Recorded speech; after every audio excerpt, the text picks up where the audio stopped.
Well, good morning or afternoon, everyone. My name is Kafili Thomas. Happy to be here again for another week of Fundraising Friday.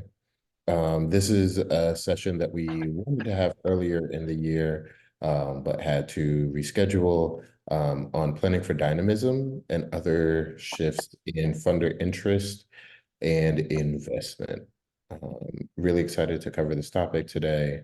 Um, it is super relevant right now, I think, especially heading into 2024, which is an election year. So prior to election years and post-election years, we often see incredible shifts in how funders are orienting themselves towards their work and where the work is going. So as fundraisers, it's really on us to be able to see these things happening, look amongst the tea leaves, if you will, and be able to set up our organizations for success. A little bit about us. This is the Progressive Multiplier team. If you've been a Fundraising Friday veteran, you know there's a few more circles on here than were on here last year. We have some amazing, incredible new team members who have joined us as we are growing to scale and support the needs of organizations like yours. And then a little bit about who we are as Progressive Multiplier Fund. We help organizations build a progressive movement of, by, and for everyday people. We do this by organizing and leveraging funding to create on-ramps for progressive organizations to start, strengthen, or scale individual giving and earned revenue programs.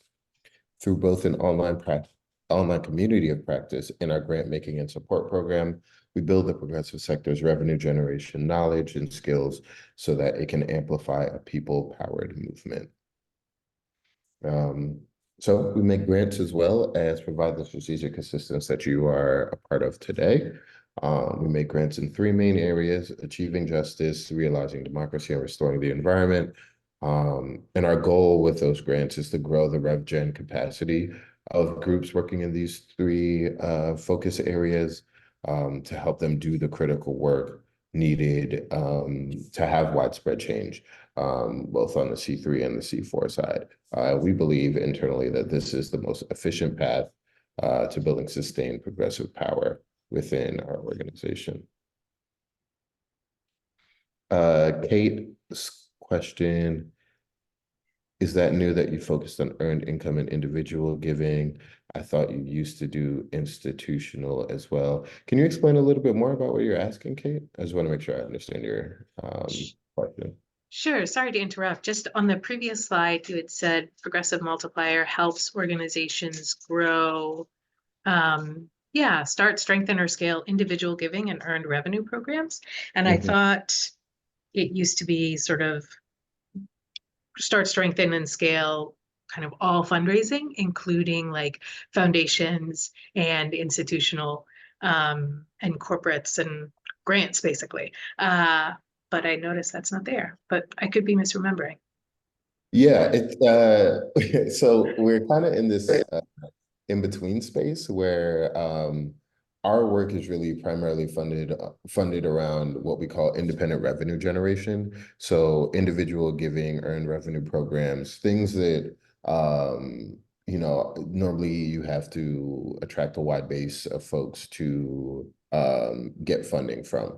So we look at that as any funding outside of institutional sources such as foundations or government grants, corporate grants, things of that nature. So our work is to help build and strengthen that side of the work so that organizations aren't as reliant on grants or corporate gifts to become more sustainable. So we, believe that both are needed. And a lot of our work does center around grants. You'll see a significant portion of this training has to do with institutional fundraising as well. But as far as like our grant making work, we focus on funding to support individual giving programs and earn revenue. Got it. Thanks so much for clarifying. No problem. Great. A shout out and thank you again to our amazing partners at Resilience Initiative. If you haven't had a chance to yet, please feel free to introduce yourself in the chat, your name, your org, your role. This session is being recorded and will be on the YouTube channel. I'll put the link in the chat at the end when I get a second. But for those who are familiar with Bitly's, it's just bit.ly/fundraising dash Friday. Um, and again, a reminder of what you can get with this Fundraising Friday partnership. Um, we are going to have a new format coming, so you should be hearing in a couple weeks about what that is going to look like for the 2024 session. But if you haven't gotten a chance to yet, please feel free to sign up for some individual fundraising coaching with myself or my team. I'll put the link for signups here, but you can reach out to myself directly or to Michelle Mengel at michelle@resilienceinitiative.org to get signed up for that. And again, this session is being recorded and will be on the YouTube channel as well as previous sessions. So if there's something that you missed previously or you want to revisit this one and share it with folks, you're more than welcome to. Great. So our topics for today are why funders shift priorities, the rise. So what do you do when the spotlight is on your organization or your focus area? And then the fall, what happens when that is no longer the case? How do you adjust?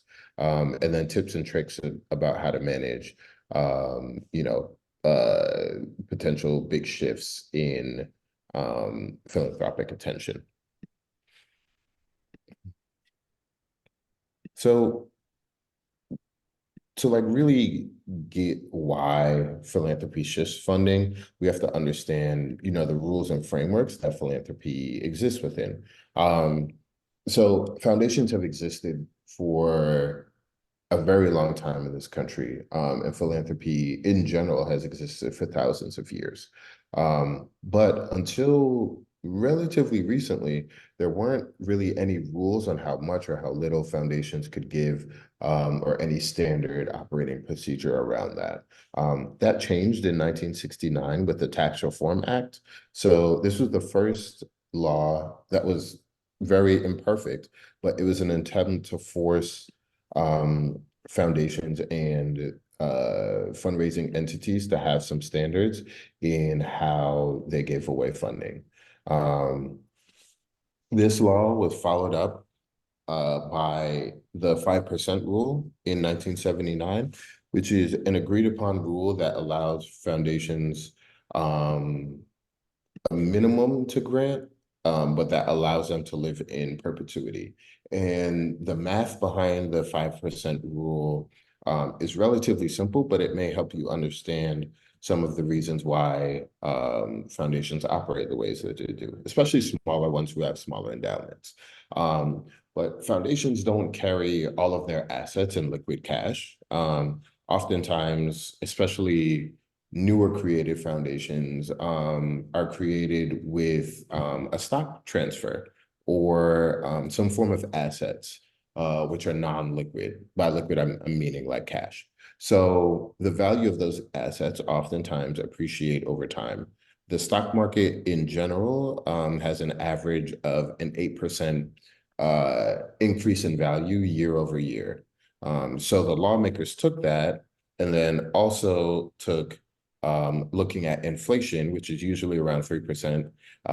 That LOL is in there for me because obviously over the past few years, we haven't been living with 3% inflation. But that gap between the 8% and the 5%, or the 8% and the 3% gives you the 5% rule. So what that math essentially means is that if all things remain the same, organizations who give 5% of their money away, 5% of their assets away every year, should not over time ever get any smaller. So if that is the case, this should be the minimum that organizations spend. And so this rule is a framework for the IRS to look at the expenditures of foundations to say whether they're doing their due diligence or if they are not abiding by nonprofit rules and law and open them up to um, different forms of taxation. Um, so that is the framework that we are operating under. So getting into a little bit of why foundation shift. Um, the main thing, or the first thing here, is a shift in traditional strategic focus. Watch a movie. So organizations can often reassess or redefine their strategic goals. This usually happens in periodic increments. So just like your organization might have a 3 to 5 year plan, oftentimes foundations do as well about what type of work they want to fund, or at least the angle that they're seeking funding to fund. And then they will review the results of that and deem whether it is worth more investment to continue funding this type of work or to maybe look at it from a different angle. But what that can do can shift away attention from your type of your angle of looking at a focus area. This is often can be the case. Education nonprofits, this happens a lot, especially as policy shifts. That's a good example of where you would see this type of shift. The second type is responding to emerging needs. Funders will potentially shift priorities to respond to emerging societal, environmental, or economic needs.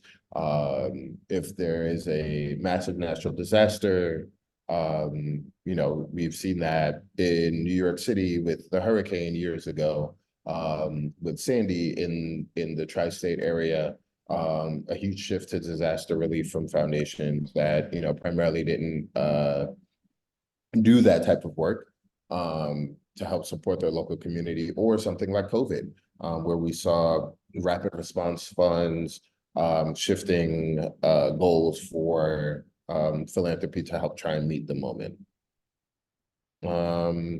Changes in leadership or effectiveness can also be a big trigger for why organizations switch plans. And this happens at small and large foundations, and happens to organizations like us ourselves as a funding intermediary. Resource funding from foundations ourselves to regrant, and even huge funders such as JPB are having organizational turnover with a new president, right?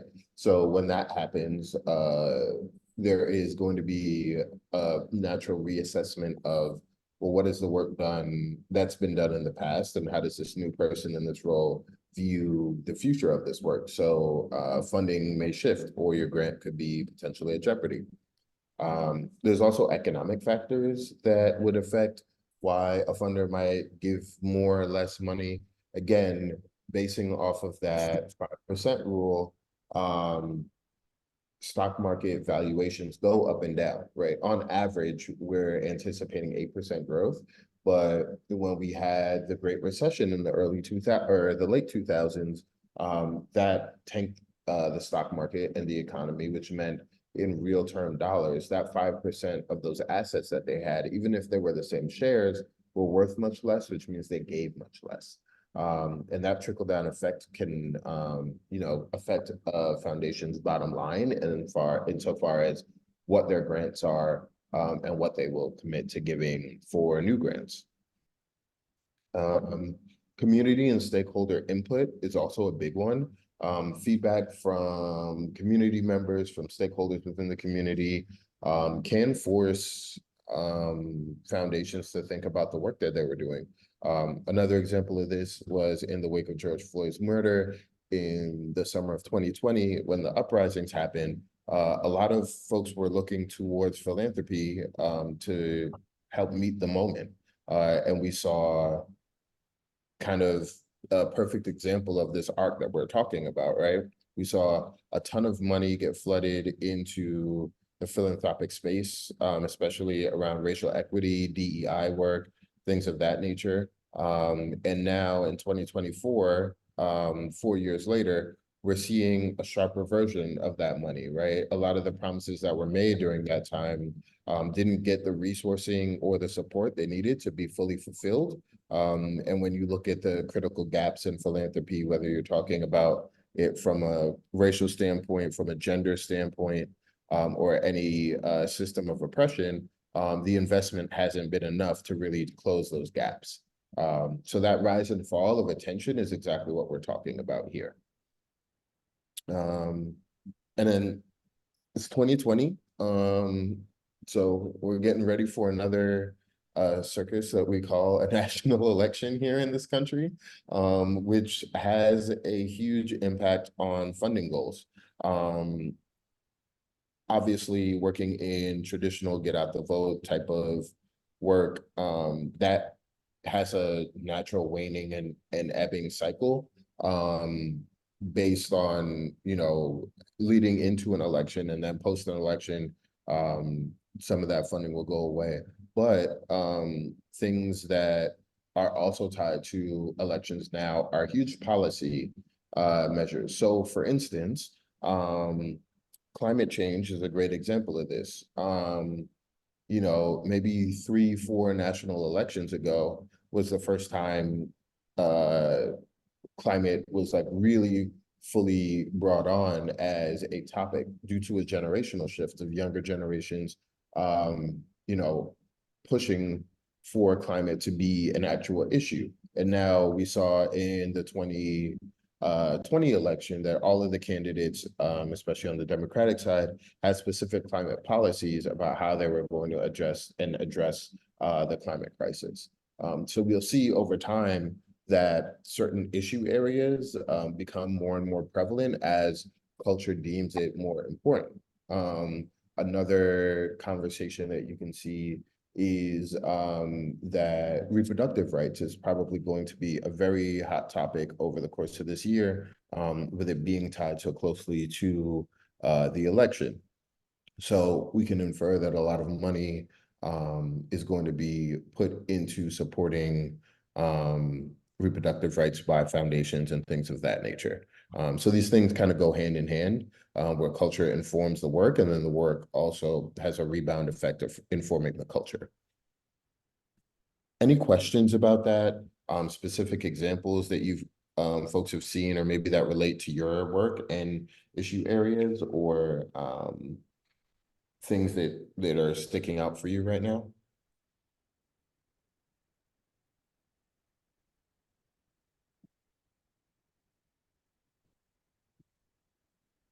Hi, everybody. I just wanted to share that we have only had a couple of kind of major donors. And one of them, after giving for a number of years in a row, just did was doing something else this year. And so for a small organization, that was kind of a blow. So just saying that the priorities can shift with individuals as well as with foundations. 100%. That is a great note. And so that is why, as we talked about before, our framework for fundraising is diversification, to really help reduce susceptibility to that type of risk. And what we call it is the fickleness of philanthropy. And we mean philanthropy like as either an individual or an institution, right? So for instance, if you're running an individual giving campaign, it would be more beneficial, even though the numbers are the same, to raise $10,000 from 10 people than $10,000 from one person. Because when you want to go again, right? If you hear one no, you still have $9,000 in situation A. If you hear one no in situation B, you have no money, right? So big gifts are great and can be a game changer for organizations, but there is also always the baked in inherent risk that this is not permanent. And so we need to know how to adjust around that. Actually, that's a great note as well. Geographic area focus is definitely one. Yes, work in the Midwest is an example. We can even see with the last election, with the Georgia runoff, how much money was put into the state of Georgia for get out the vote work in activation in early 2021. And the levels of giving have not been supporting that work, right? So organizations doing work on the ground may have scaled up, may have hired folks, got more organizers, was trying to do better and deeper and more engaging work. But depending on how they spend that money, they may have had to go through severe budget cuts in subsequent years. And so that's kind of the dilemma that we're talking about here. So let's talk about how we would want to react ideally to organizational increases in attention and funding. So the first thing that we really want to do is to try our best to see this coming. Oftentimes, especially if you work in maybe a more niche focus area, and by that I mean maybe with a smaller subset of the population, with a historically marginalized community of some sort, or just a non-mainstream charity focus area, shifts in public perception can easily translate into this becoming more of a hot topic issue as things move forward. So being able to just keep an eye on what's happening in the news, in polling, pop culture references, even internet traffic to your website or peer websites will give you some insights on whether the work that you're doing or the subject matter that you're working around is becoming more prevalent and relevant in American culture. And people are talking about it, which means there are more eyes on it and wanting to solve potentially whatever problem that you're working on. So you should take this as, kind of like surfing. Like you don't start surfing when the wave is like on you. You have to see it coming and start paddling so you can catch up to speed, ideally. And in that note, if you stay ready, you don't have to get ready. So, whether your work is regularly cyclical or it ebbs and flows depending on just attention in the media, if you are prepared for an increase in attention, you can convert that easily into an increase in dollars. And so what you need to do is to target this newfound shift and bring eyes and profile to your organization. And this advice can go for both individual donors and institutional donors. So oftentimes, like you'll see in here, maybe foundation or funding as the note. But you can use it for individual donors as well, especially major donors.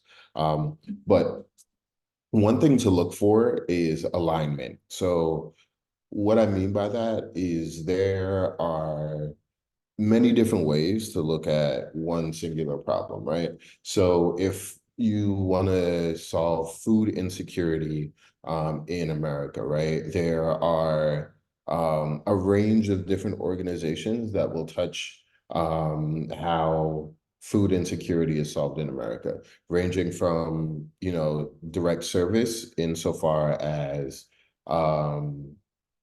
providing food pantries, food shelters, all the way up to direct action. So trying to influence policy for higher wages for workers, for increased housing, maybe aimed at like the core determinants that force food insecurity, right? So where you fit along that spectrum affects how different funders look at you. So just because someone funds food insecurity and you do work in food insecurity means that they're a great fit for funding your organization. So figuring out where the alignment or how folks are viewing the issue is going and seeing whether that A, either already aligns with you, or B, if it doesn't and you believe that you don't need to change and you are actually right, what narrative change can you do in the public to bring more attention and sway to your viewpoint and your organization's framework for understanding this work? Yeah. And a big part of that is building relationships and demonstrating impact. So there are eyes out now. People are focused on this food insecurity issue.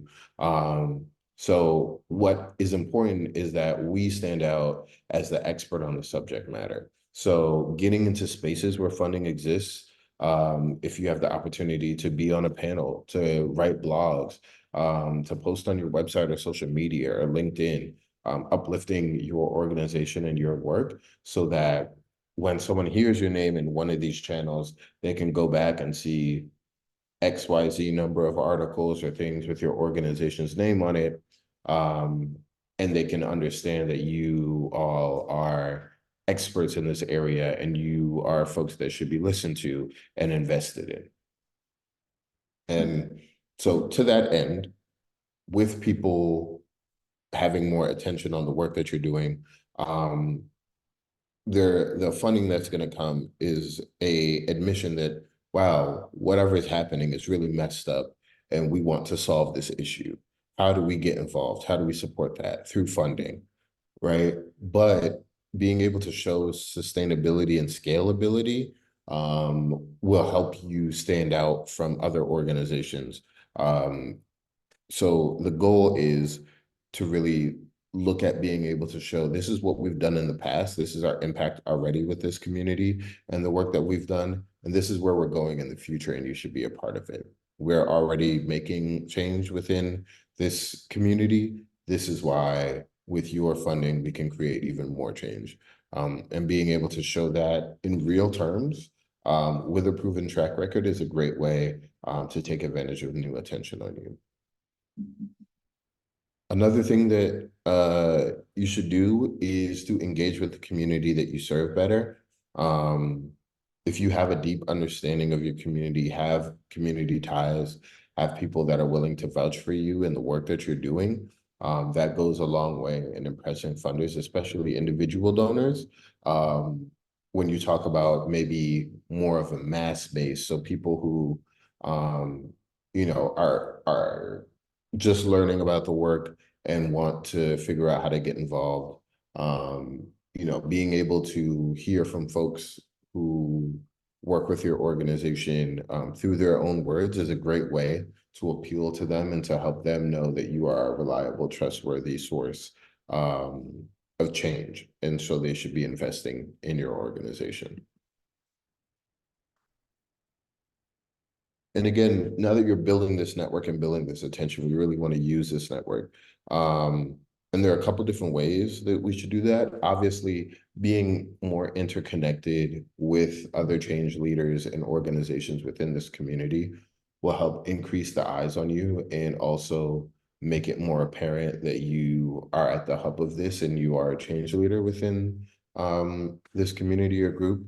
But also use your relationships that you're building to introduce you to potential donors. So whether that is an individual donor or a foundation potentially, a warm introduction and a warm invite from a trusted source goes way better than a cold invite. And that's just how, in general, how humans operate, right? So if I'm looking for some item for sale, right? I need to buy a vacuum. I would either go through the process of looking at all the vacuums on Amazon, reading the reviews, going on YouTube, looking at reviews, and I don't know which one to choose. Everyone's saying blah, blah, blah, right? And I'm doing all of this work and this research to make this investment into a vacuum. Or my best friend could be like, yeah, I just bought this vacuum. It's great. It's better than a Dyson. I've never used something better. And I will, and most people will, take the word of someone that they know and that they trust as a vetted source, regardless of how they understand the topic, as a sign of trust to make the decision to go with what was told to them rather than through unvetted sources. So the same thing works when you're trying to break through at a foundation, maybe that has a closed proposal, or trying to get in touch with an individual donor who works in your focus area, but you haven't gotten in touch with. Finding ways of developing connections and common threads of commonality are a great way to build in trust and will increase your chances of receiving funding as well. Right. Um, and so this is the part that I think organizations get caught at. So like, as we talked before about, rapid money investments into organizations, and then, having to scale back a couple years later, it's because organizations often over apply or over fundraise and then spend, right? Whereas the best way to look at something is to over fundraise and save. So if we are able to, meet our budget, have a surplus, folks are still giving us money because we're a change leader in this work and people believe in this work and want us to grow and scale. Yes, you should scale and meet the demands of your work 100%. But, we always have to have in the back of our head that this, is potentially the sunniest day it's going to be. It's going to rain again eventually soon, and we have to be prepared for that, for us to be able to actually do the work that we want to do to win in the future. So there is sustainable scaling, and then there's scaling as large as your funding will permit, right?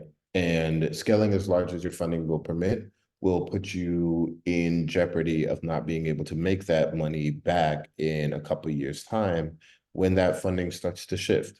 Um, so say it's 2024, it's an election year, you're working in a topic and it becomes a huge topic at a presidential debate. Money starts flying in because no one was really paying attention to the focus issue of your work. And so now you've already met your yearly budget by, let's say, the end of Q2, right? And you're still fundraising, you're still bringing money in. What should you do at that point? If you are able to stick to your yearly budget, if your budget reflects the accurate goals of what success looks for you like this year, stick to that. If there are strategic ways for you to invest money and resources to better the organization and better your work, you can definitely do that. But what will potentially trip you up is if you're getting mass amounts of money in these 1-year grants that may not be renewable. When that funding runs out, how are you going to prepare to make that money back up, to keep that person hired still 12 months down the road, et cetera, right? So if you've made your budget, you can allocate some to reserve and then some to scaling and spending. So what that split looks like depends on other organizations and what you have going on. But I've seen 60-40 splits, 70-30 save spend splits.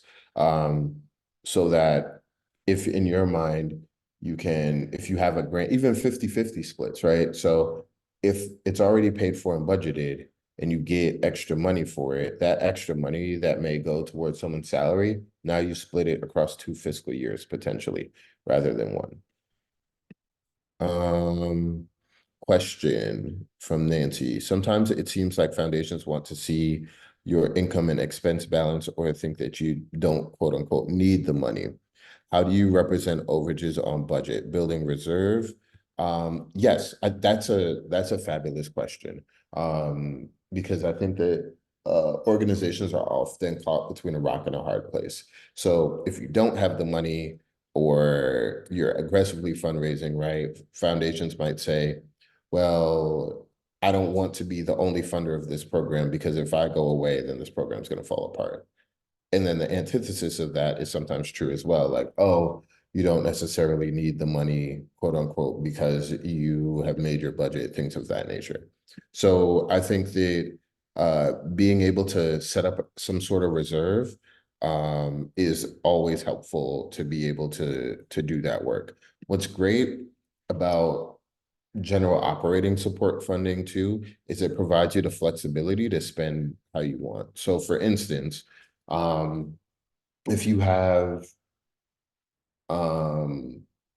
general operating support grants, program grants that you're spending on your programming for this year, and maybe you're able to stash away then your individual giving because you've made that money and put that into a reserve, that's one way of doing it. Or you can do the opposite. If you have,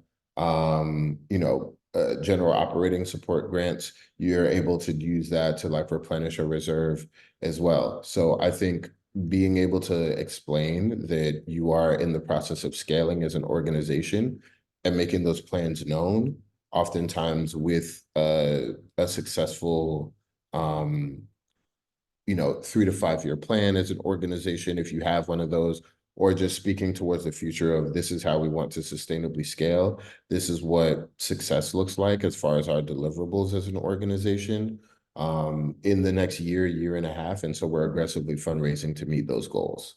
Oftentimes that should be a sufficient answer for them.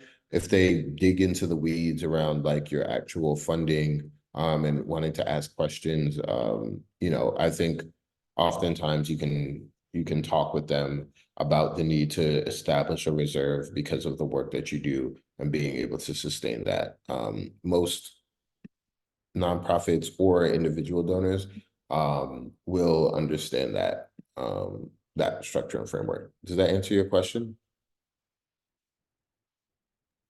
Thank you. It just, it just keeps seeming like there's so much like fickleness in giving. Mhm. Like, why don't people just fund organizations that are doing good work and not so much of this cross-examination and, I'll Yeah. take it away if nobody That else is is funding, or I'll take it away if too many people are funding. It's like, that is the $1 million question, literally, right? But I think too, knowing your funders as well and like their motivations helps in this. So if you have funders who are a little bit more strict and they, based on maybe their grant report, their paperwork, is like you must spend all these funds in this fiscal year, or we reserve the right to ask for a refund, right? Spend that money first, right? If you have individual donors who maybe don't care as much, if you have other foundation partners who are a little bit more lax, that's the funding that maybe you would want to put into reserve. So a lot of it, again, also is relationship based. So if you can talk about your goals and understand what do these funders actually want from us, what do they need to see, and how do they want their money spent, that I think is a great way for you to like be able to figure out how best to create a little bit of a buffer or a reserve. There are many organizations that have reserves. Most should have some form of reserves. So being able to show that also shows a sign of strength, because again, as a foundation, if I'm going to give you $50,000, $100,000 to make that level of investment, what return am I going to get for that investment if there is a chance that like you're going to go under or face severe budget cuts in 2 or 3 years, right? So again, that's like the argument that you would want to make with them, is that by doing this, you ensure that your investment is sound and that the work that we're doing can continue into the future. Kate says they put most individual donations into reserve and raise foundation money to cover expenses. Yep. So again, individual donors, especially grassroots gifts, have the least amount of restrictions as far as like how you can spend and allocate that money. It's quote unquote free money for you to use however you see fit. So any money that you get that is designated, obviously, follow the rules, spend that money when it's said to be spent. But any free money that you're able to allocate, either GOS grants or individual gifts, corporate gifts, however, endowments or bequeaths, anything like that come into your organization, that's like the money that you can be flexible and creative with. Great. And then now also, while you are on the up, it's the time to build these independent revenue generating programs. So we're talking grassroots fundraising, major donor programs, fee for service, even merch lines, depending on the type of work that you do. These programs can take time to like really develop and be at their optimal fundraising potential. Because there's a lot of trial and error, you have to build a base, et cetera, et cetera. But what is nice is, like, to Kate's point, if you're already meeting your funding goals from your institutional fundraising, this is money you can stash. This is your rainy day fund. You keep putting and investing that for your organization, so that you're better prepared if and when some of that money starts to slide back in, and you're not able to get as many grants as you could before. Any questions about that section? Even if how it may relate to, like, your organization personally, your focus area of work, different tactics or things you can use.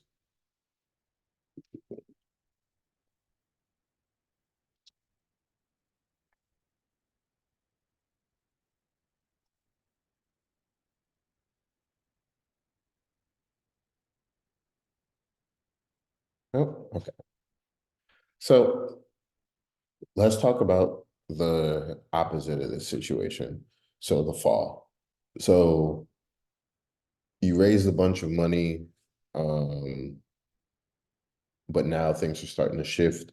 How do you prepare your organization to deal with that and the realities of that? So one thing we want to do is make sure you have early conversations around what renewals look like. Start bringing that up 6 months in, mid-year check-in, et cetera, et cetera. Oftentimes, we don't get to having these conversations about renewal until our final report is due for an institutional donor, or until, it's time for the year-end appeal again and we're hitting up our major donors. We should be doing stewardship and having conversations with our donors year round, in targeted specific ways to be able to gauge this information. Again, you want to be able to read the tea leaves. Are these funders excited about this new framework of your work that you want to do? How are we going to invest in them? Where is this money going to come from? Are they going to give us a bigger gift, the same gift, smaller gift? These are all things that we should be knowing as early as we can, so we can do a risk assessment of what we can really do here. And there are a number of reasons why organizations and individuals will change what they fund and turn away, right?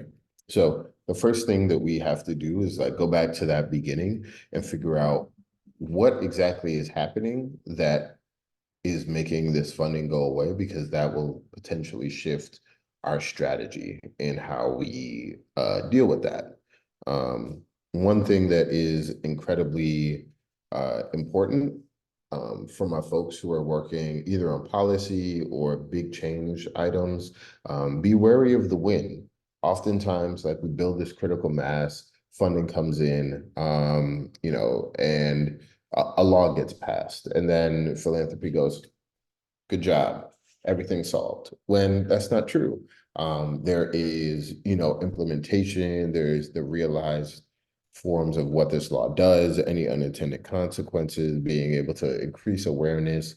Oftentimes the law or whatever happened didn't go as far as we need to actualize the true win that we're looking for. But philanthropy's already moved on to something else, right?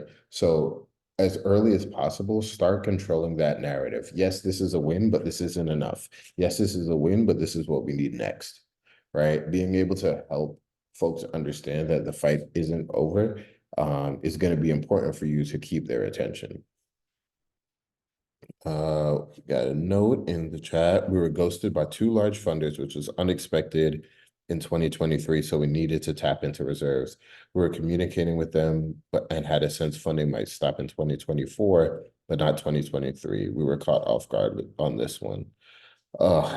That is awful, Susan. I'm sorry to hear that. That is unfortunately a very regular thing. I've had that happen to me before, where, a large funder, I thought we were getting a renewal. I actually thought that the gift was going to increase, only to find out they did a strategic redesign without my knowledge because they didn't post anything on the website. Everything looked the same, and the entire program of work that I was working under ceases to exist anymore. So then there was no more funding for that work, right? So yeah, that's unfortunate. Can you speak a little bit more about how you're saying the board doesn't understand, Susan?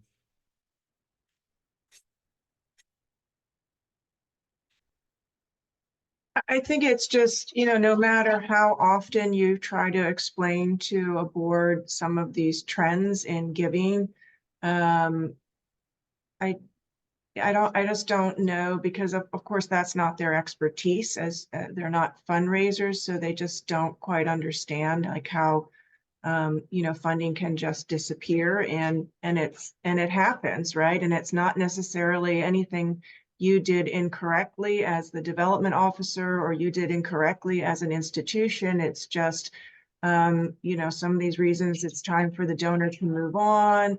It's, what you said, they think that you're in a stable footing right now, or they think whatever issue that you're working on has been resolved, and, they just feel like it's time to move on. But I think the donor should be more communicative about that then, because, we were stewarding. I mean, I just wrote down on my notes, better stewardship, so even though we were stewarding them, could we have done more? Perhaps. We're a very small organization, but I have a feeling even if we had, they just decided it was time, but they should have communicated that. And then, then the board maybe would have understood why it was happening, as opposed to just kind of being caught off guard. Yeah, 100%. I think that you named a couple things that are really important when talking about um, this sense of the fall and when you're going through it.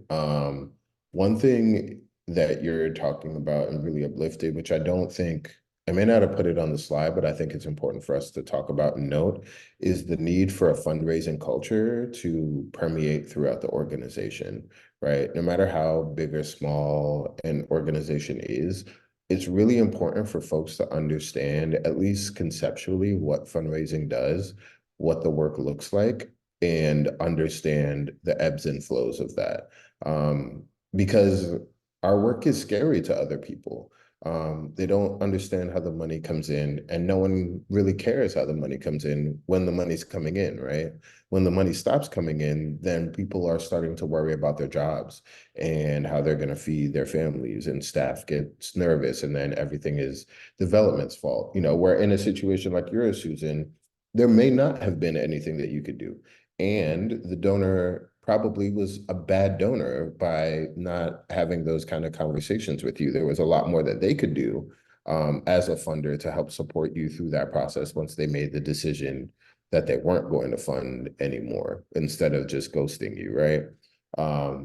So creating a level of understanding about how funding actually works, both at the staff level, but especially at the board level, because of how interconnected and um, powerful the board is when it comes to finances of an organization, is super important. So if the board, which oftentimes is in control of the reserves, being able to have a relationship with them where they understand the need to like dip into your reserves, maybe aggressively, maybe early, before something snowballs and gets out of hand, is easier to explain to a board that has a grasp of the fundraising culture. Maybe that, it looks like it's just focus area wide trending down, or even like in general, like that philanthropy in general may be going down this year. And so we may have to tap into our reserves a little bit to be able to maintain this level of work, right? So having that training and knowledge built in, especially during good times, will make it easier when these things happen, to navigate them. So I think that was very important what you said. And I think also, yeah, to your point, there is like a good and bad way to be a donor as well. We don't always talk about that.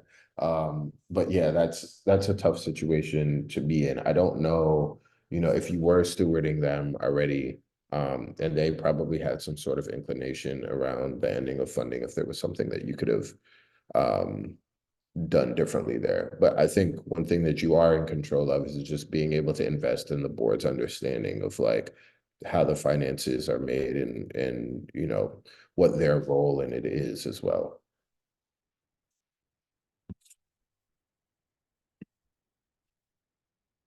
Right.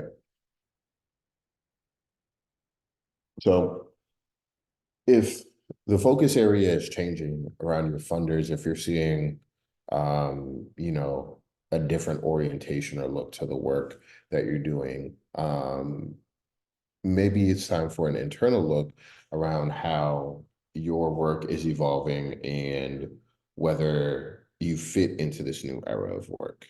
And if you do, what does that look like for strategic plan design, for programming, things of that nature? So again, not that you are changing the ethos of the organization, but sometimes there may be further developments, whether they're social developments, political developments that will change the public and philanthropy's orientation to like the issue that you're working on. So if that is the case and you're in a new environment, what does the work look like now in this environment, and being ready to shift to that. Oftentimes, if you're working, for instance, the environment is a good example of that. So depending on what Congress looks like, what who wins the presidency has probably vast swings in effect on what climate organizations are able to do, and where needs are, right? And so being able to pivot quickly and understand that ahead of time and what your mobilization plan will be while entering a new era is important, not only from a funding perspective, but also from a programming perspective. Right. Again, you need to have your umbrella ready. So in case it stops raining, you're in a position to be able to take care of yourself. So what that looks like really is if you had the opportunity to save, create a reserve, scale sustainably, you should have some resources left over to prevent for negative effects from a time like this. So things that you should start looking out for, I'm talking like 6-9 months down the road, realistically. If all of a sudden, right, you are having difficulty renewing grants, you have like a couple no's in a row from like trusted sources, that might mean that, there's a trend behind the scene of something going on. You may need to start trying to develop relationships with new funders, or new individual donors, right? Cash flow analysis doesn't allow for you to, based on current trends, maintain operating revenue without dipping into your reserve. That is a huge one, because as we know, and as we said before, it takes a long time to both grow an independent revenue generating program, but also to develop a relationship with a foundation. Even if it's a cold proposal and you apply and you get it, we're talking normally a quarter at the fastest between the time that you submit the grant and the time that you actually get the money. So being able to operate in that time, there's so much lead time for you. You should be able to think through, well, we may need to tap this reserve and hopefully some grant money comes in before then. Also brain drain or lack of resources to complete work. When organizations have big internal transitions, whether it's leadership staff or, just some rock stars at the organization, your ability and your capacity to do work is going to go down, which may affect your capacity to fundraise as well. And so a lot of organizations wait till it's too late to either use their reserve or to reach out to the public with a campaign to fundraise or things of that nature. So what you really need to do is keep an eye on this ahead of time. You want to see the storm coming and be able to adjust and pivot. Nancy asks, are others able to maintain 6 months reserve? We haven't yet. Have folks been able to develop some form of a reserve? If you feel comfortable sharing, would love to hear organizationally where folks are at. Also in context, this is the year that we just came out of has been a difficult fundraising year. So I know a lot of organizations that did have to hit their reserve, so they may not have that much left. 3 months is good. I think, you know, it's anytime you can save more, it's a good thing. But I think 3 months is on the safe side because, again, it gives you a quarter of work to build in a buffer for some money to hit. When we fundraise, we're not normally bringing in money for the now, we're bringing in money for the future to be able to spend in the future, right? So it's not sales where we sell a sneaker and $100 goes into Nike's bank account. For the most part, depending on how you do independent revenue generation, you will have some more immediate money coming in. But if you're looking at large scale funding that can really get you out of a hole and you're thinking about institutional funding, you're going to need at least a quarter, hopefully like 4 or 5 months about how to spend out. James, can you talk about maybe the questions that you got from funders and why you weren't spending that money? Yeah, so just as context, executive director of the California Black Power Network. And so we just kind of came out of a rise, obviously around summer of 2020. We also were like really just starting our organization. And we've got a network of almost 40 organizations. So some of the questions were around like why that money wasn't going out as re-grants to some of our partners. And generally just kind of really looking at our budget and just questions of why sort of we didn't have a exactly balanced budget. I think folks were also thinking about like, well, that money could be spent in other places, in other organizations.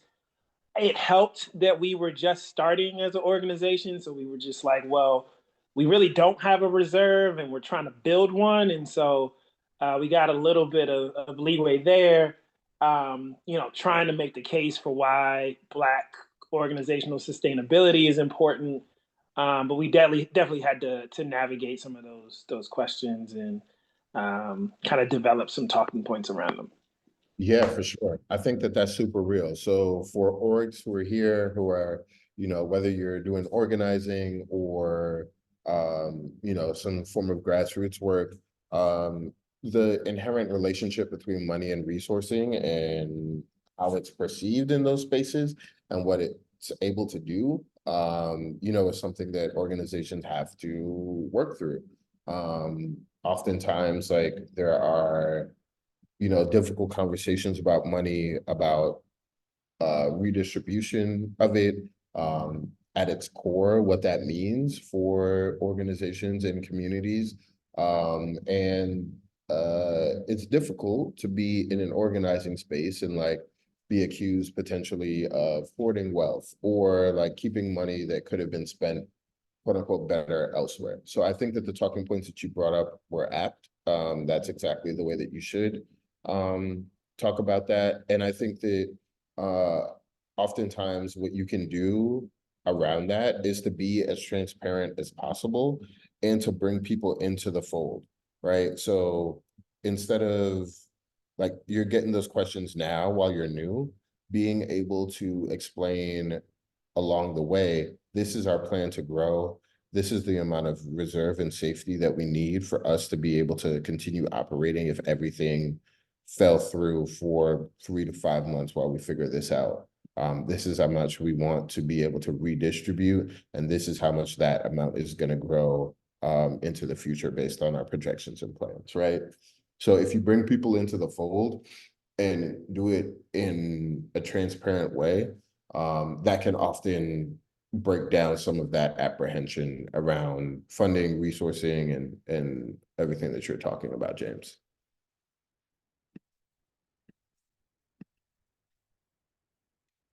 Great. So any other questions before we move forward?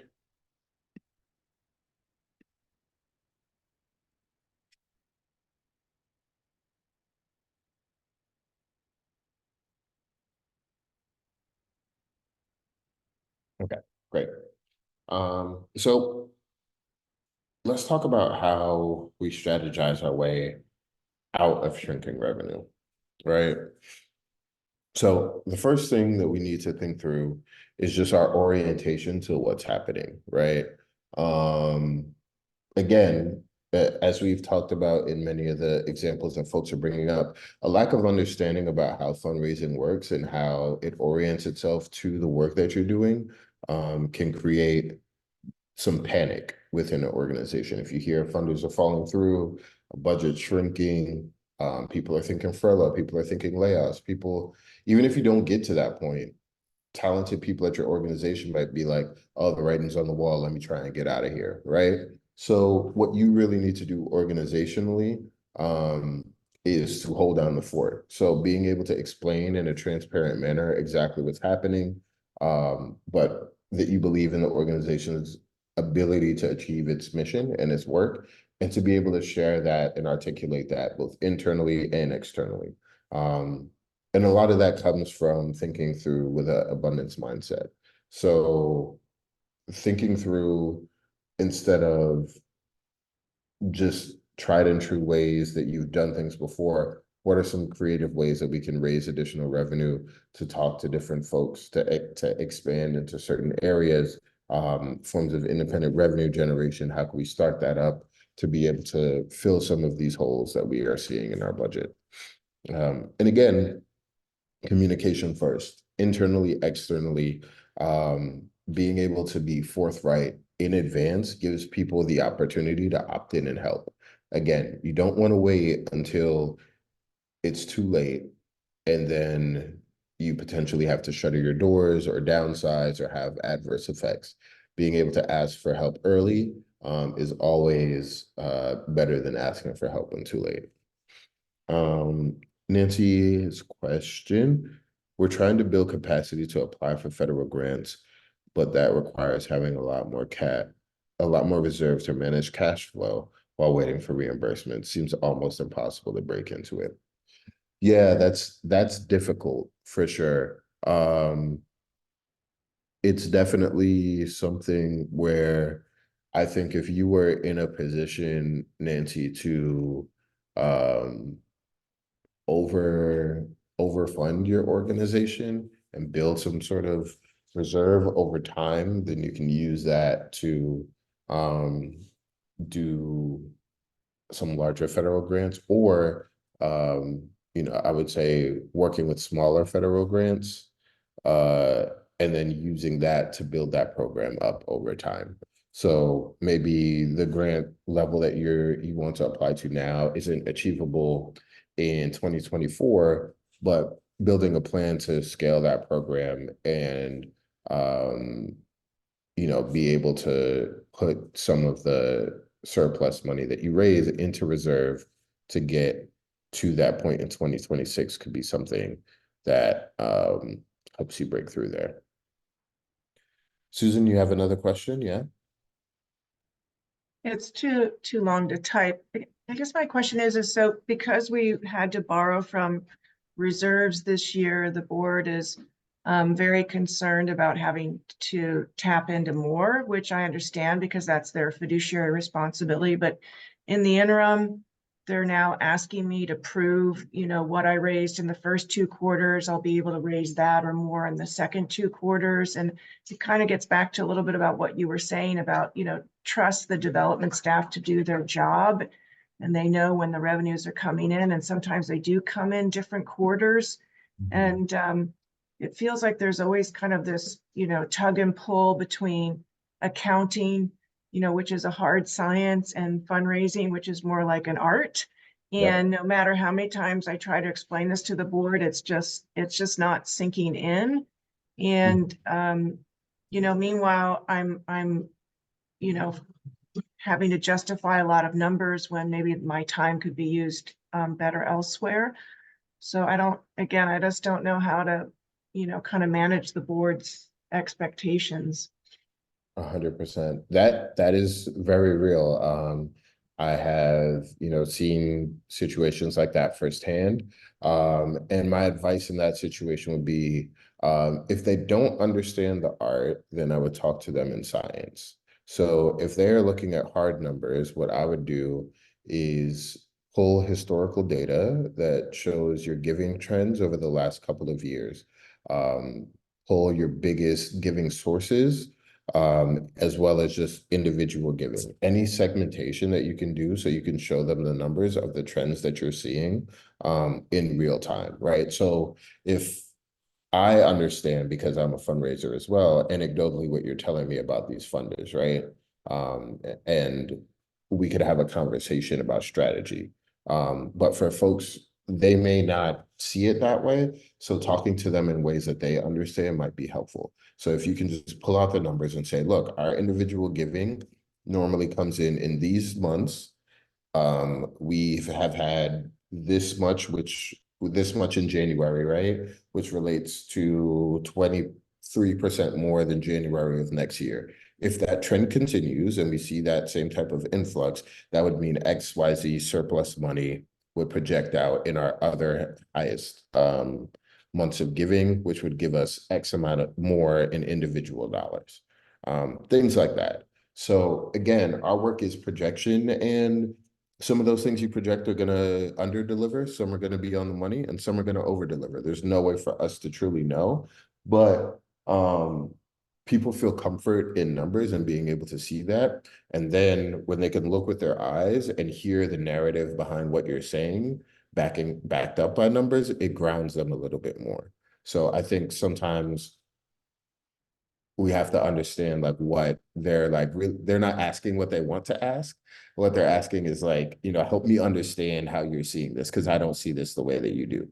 I see us losing money, right? And so where our role is to take what we see, future forecast, and put it in a way that's palatable for them. Right. Cool. So we're in a cash crunch. What can we do about this? Yes, we are going to work on establishing relationships with funders, institutional funders. Also, if you have institutional funders and you are facing a deficit, you're in a hole, you're having troubles, reach out to them, especially around end of year. Oftentimes, if they have funding that they haven't given out, by the end of the year, remember the 5% rule. They have to hit a certain threshold, and some organizations go higher than that as well. So there may be like discretionary funding that you can tap into. So I would definitely suggest doing that, especially with your longest term funders, ones who are most excited about your work from the institutional side. But we also need some fast cash as well, because we want to fix our cash flow issue. So focusing on individual donor support. So mobilize your donor base to address your immediate cash needs, so that they can incentivize giving. We have a donor communications training and donor retention training that I think would be good fits. You can find those on the YouTube channel. We also want to prevent as much bleeding as possible. So we want to keep our donor base as intact as possible. Major donors, it's a priority that you talk to them. Make sure that they are on board. See if they haven't given this year, make sure they give or are open to pledging. If they have given and you're in dire straits, you can explain to them where you are and see if they will make a second gift. If you have long-term donors, try and boost them up a little bit more. So if someone gave, if you have a major donor program that starts at 1,000, see if someone would be willing to give 1,400, 1,500, or recurring donor.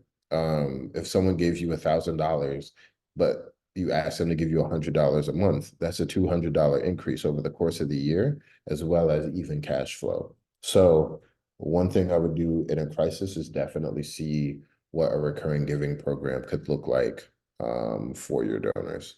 And then this is a time to lean on the board as the financial, uh, you know, fiduciary of the organization. This is as much on them as it is on you, and so they should be willing to lean in to either contribute themselves, fundraise, or invest time and energy into seeing the organization through. And again, recurring giving is super key. Being able to convert someone to a monthly donor will increase retention, increase the money that you receive from each donor, as well as even out that cash flow issue that you might be facing. Collaboration is a great way to go through this. Oftentimes, everyone fundraises on their own. They don't want to share donors. They don't want to share funders.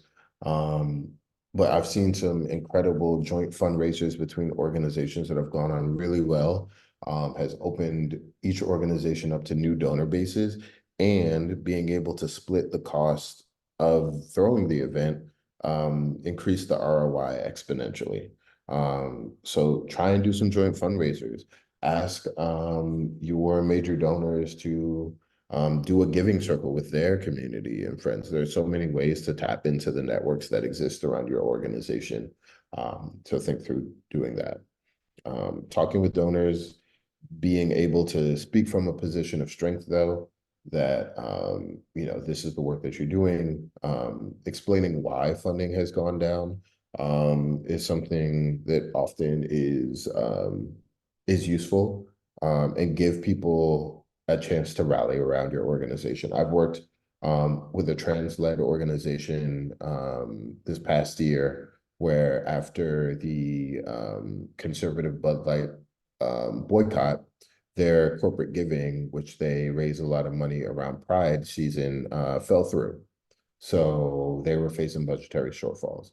But by explaining that to the community, that gave the community to opt in where corporate sponsors failed them. And they were able to close their shortfall because they did it early enough. They ran a 3-month campaign throughout the end of the year, and were able to bring in surplus funding.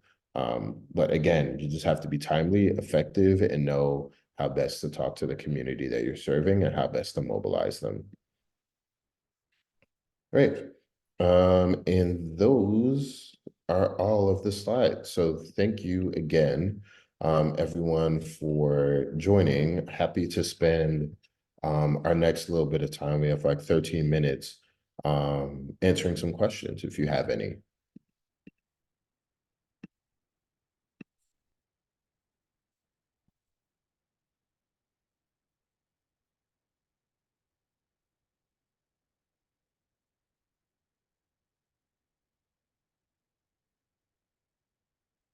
No questions? All right, then. Well, thank you. I think this is the last training for this session. As we said before, we will be in touch on how the 2024 circuit will start and where they are. If you have any additional questions, things pop up, feel free to email me, kafili@progressivemultiplier.fund. Happy to answer any questions. And also, if you have the opportunity to take part in that strategic assistance, either myself or another member on the PM team would be so happy to help you all fundraise. So yeah, thank you so much. It's been a pleasure running these sessions. Oh yes, let me do that right now. I will get you the link for the videos. Give me 1 second, please.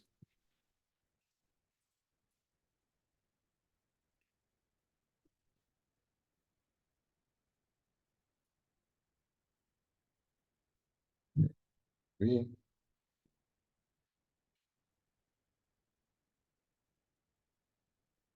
Here you go. So it's bit.ly/fundraising-Friday. But yeah, looking forward to seeing you all again soon. Thank you so much.